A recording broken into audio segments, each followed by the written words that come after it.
Hello, मैं सिमरन Hindi classes में आप सभी बच्चों का स्वागत करती हूँ। आज मैं आप लोगों के लिए संधि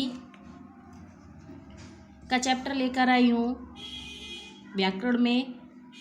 वैसे तो सभी को संधियाँ अच्छे से आती ही होंगी, लेकिन मैंने आज संधि का वीडियो अपलोड किया है, तो मैं चाहती हूँ कि आप लोगों को संधि बहुत अच्छे से समझ में आ जाए और मैं कोशिश करूँगी कि आप लोगों को बहुत अच्छी तरीके से संधियाँ आसान तरीके से समझ में आए।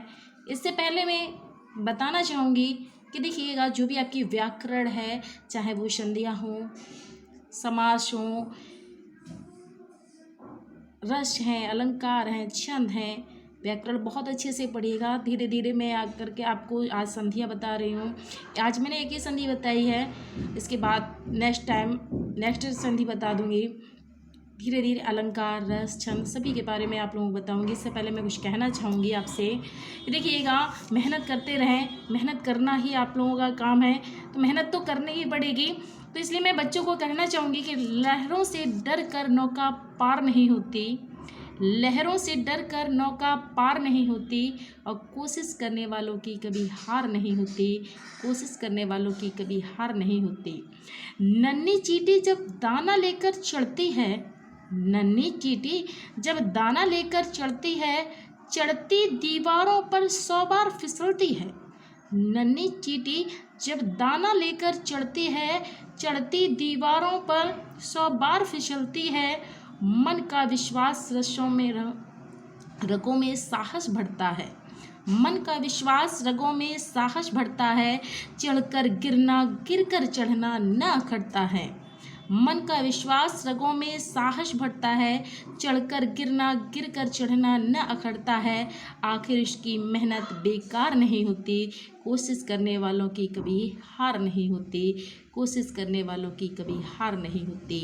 डुबकियाँ सिंधु में गोताखोर लगाता है, डुबकियाँ सिंधु में गोताखोर लगाता है, जा जा कर खाली हाथ लौट कर आता है। डुबकियाँ सिंधु में गोताखोर लगाता है, जा जा कर खाली हाथ लौट कर आता है।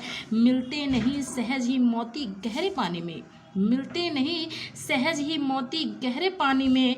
मुट्ठी उसकी खाली हर बार नहीं होती, मुट्ठी उसकी खाली हर बार नहीं होती। कोशिश करने वालों की कभी हार नहीं होती, कोशिश करने वालों की कभी हार नहीं होती। लास्ट टाइम मैं कहना चाहूँगी कि असफलता एक चुनौती है, इसे स्वीकार करो। असफलता एक चुनौती है, इसे स्वीकार करो।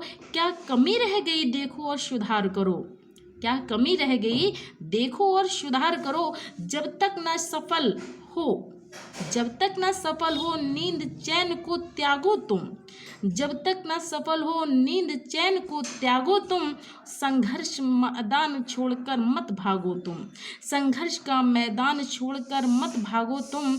और कुछ किए बिना ही जय जयकार नहीं होती, कुछ किए बिना ही जय जयकार नहीं होती। कोशिश करने वालों की कभी हार नहीं होती, कोशिश करने वालों की कभी हार नहीं होती।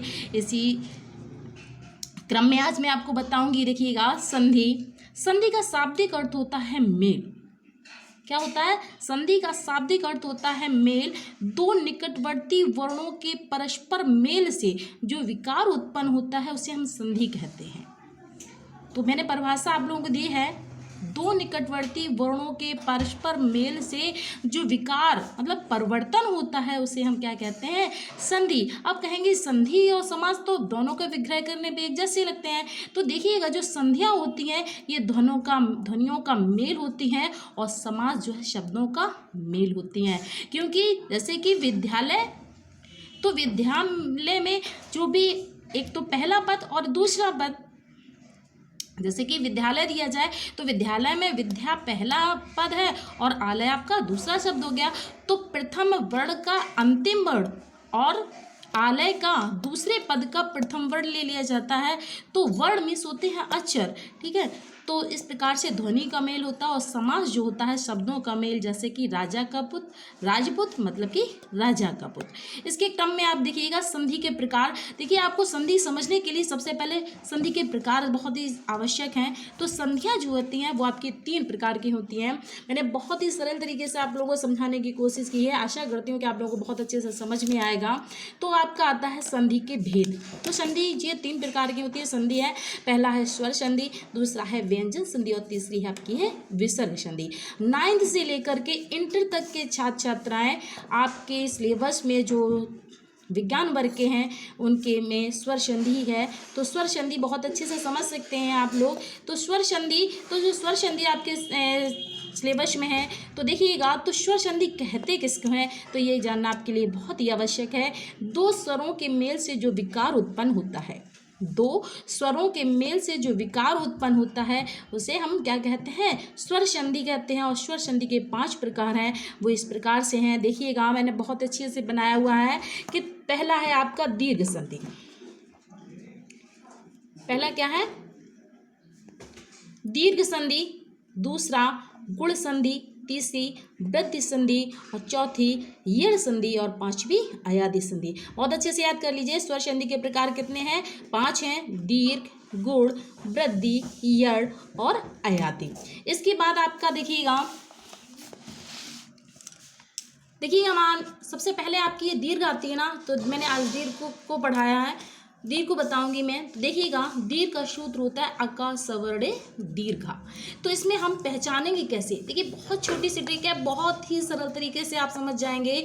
तो दीर्घ में सबसे पहले पहचान कैसे लगाएंगे कि दीर्घ में बड़ा आ, बड़ी ई और बड़ी ऊ की मात्रा होती है। तो मैंने समझाने की कोशिश की, मतलब कुछ भी हो, छोटा आ मिलकर के बड़ा बनेगा, छोटा बड़ा मिलकर के भी बड़ा, और बड़ा आ मिला के भी बड़ा। तो मतलब किसी भी प्रकार से बड़ा आ बनना है, छोटी ई छोटी तब भी बड़ी ई बनना है, छोटी ई प्लस बड़ी ई बराबर बड़ी ई, छोटा ऊ प्लस छोटा ऊ बराबर बड़ा ऊ, और छोटा ऊ प्लस बड़ा ऊ बराबर बड़ा ऊ, और बड़ा ऊ फिर भी बड़ा ऊ बनेगा। इस प्रकार से मैंने संध्या समझाने की कोशिश की है। देखिएगा मैंने उदाहरण भी दिया, धर्मार्थ, तो धर्म प्लस अर्थ। देखिए धर्म जो है आपका पहला पद हुआ और जो अर्थ हुआ वो आपका दूसरा पद हुआ। तो पहले पद का अंतिम वर्ण और दूसरे पद का पहला वर्ण ले लिया जाता है। तो ध्वनि क्या हो जाएगी, आ प्लस आ बराबर बड़ा, तो हमारा क्या हो जाएगा, धर्मार्थ। अब आता है विद्यालय, विद्या प्लस आलय, तो विद्या में बड़ा आ और आलय का बड़ा, तो बड़ा आ बड़ा बराबर बड़ा आम। रविंद्र, रवि प्लस इंद्र, तो ई प्लस ई बराबर बड़ी। तो अब आता है आपका रजनीश, तो रजनीश में क्या हो जाएगा, रजनी प्लस ईस मतलब कि बड़ी ई बराबर बड़ी ई। वधुशव, वधु प्लस उत्सव, देखिए छोटा दिया हुआ है मैंने, छोटे ऊ की मात्रा या बड़े ऊ की मात्रा, तो वधुशव, वधु प्लस उत्सव, ऊ प्लस ऊ बराबर बड़ा ऊ। भूष्मा, भू प्लस भूष्मा बड़ा ऊ और बड़ा ऊ बराबर बड़ा ऊ। और मैंने कुछ उदाहरण आपको दिए गए हैं, आप उसको देख करके आपको पहचान लगाएं कि इसमें किस तरीके से संधियाँ करेंगे। तो आप करना चाहेंगे तो करके देख लीजिएगा, मेरे ख्याल से आपको अच्छे समझ में आएगा। जैसे कि आपका धर्मार्थ, स्वार्थी, देवार्चना, वीरांगना, मतानुसार, देवालय, नवागत, सत्याग्रह, देवागमन, परीक्षार्थी, सीमांत, दिशांतर, रेखांश, महात्मा, विद्यालय, वार्तालाप, अतीब, कवीन, मुनीन, कपीन, रवीन, गिरीश, रवीन, परीक्षा, मुनीश्वर, हरीश, महेंद्र, रजनीश, लक्ष्मीच्छा, योगेश्वर, जानकीश, भानुदय, लघुर्मी, साधुर्जा, वधूत्सव, भूष्मा, वधूर्मी और वधूपकार। ये इतनी सारी मैंने आपको करने के लिए दी है कि आप इनका रिवीजन करके देख लें कि आप कर सकते हैं। तो धर्मार्थ, स्वार्थी, ये तो आपके बड़े आ वाले हो गए। फिर ये आपके बड़ी ई वाले दिए गए हैं, कवीन मुनीश है। ये छोटे ऊ से मतलब बड़े ऊ वाले दिए गए, बड़ा ऊ, बड़े ऊ। तो किसी भी प्रकार से आप देखिएगा तो दीर्घ संधि में क्या आएगा, बड़ा आ, बड़ी ई, बड़ा ऊ। आप आँख बंद करके देख सकते हैं, आप को दे दी जाए संधि, कितनी भी संधियाँ दे दी जाए, लेकिन आप अगर समझ जाएंगे ना तो सबसे पहले आप ध्यान रखिएगा कि बड़ा आ, बड़ी ई, बड़ा ऊ है, तो क्या होगी आपकी संधि, दीर्घ संधि होगी। तो बस आज के लिए इतना ही। नेक्स्ट वीडियो में गुड़ संधि की आप लोगों तक अपलोड करा दूँगी। तो आज के लिए इतना ही काफ़ी है। तो आशा करती हूँ कि आप लोगों को बहुत अच्छे से समझ में आ जाएगा और नेक्स्ट वीडियो में आपको अपलोड करा दूँगी। अगर मेरा वीडियो आप लोगों को पसंद आया हो, लाइक, सब्सक्राइब और कमेंट अवश्य करें। Good evening.